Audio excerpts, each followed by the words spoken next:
Well, sorry about the road noise here. I'm right outside the Casita factory. I'm at the south end facing east, and there's all the trailers that are waiting to be delivered or picked up. There's probably, oh gosh, who knows, 25 or 30 here that I can see, and they may go around the corner.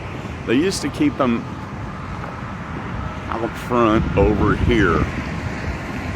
I mean, they had them lined up all the way down to those orange cones, but I've been talking to Jonathan. They're doing construction here. They're going to get a new parking lot, 2 new entrances. It's going to be excellent, and they need that.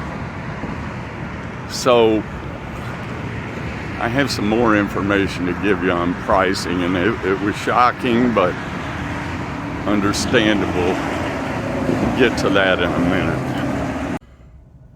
Okay, anybody considering buying a new Casita is going to want to hear this, because I'm sitting right outside the factory. There's hardly anybody around today on this Saturday, luckily, and I just spent a few minutes talking to Jonathan, who was my salesman. He's the only one here right now. Here's the deal on new Casitas. They have some 23s left, but not a lot of them. And then when they run out and start selling the 24s, let me back up. The price right now is $26,694 base price for a deluxe. That's with a bathroom.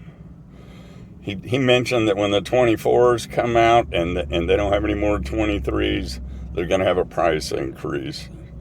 And I, of course, said, the usual $2,000, because I've gotten accustomed to them doing that the last couple of years. Wow, no. 24s are going to be $6,000 upcharge for the basic with a bathroom. That is $32,694 for a new Casita, and you're going to have to wait a while to get it. I just wanted to get that information out while I'm still at the factory. My phone's getting hot, so I got to shut it down. More on that later.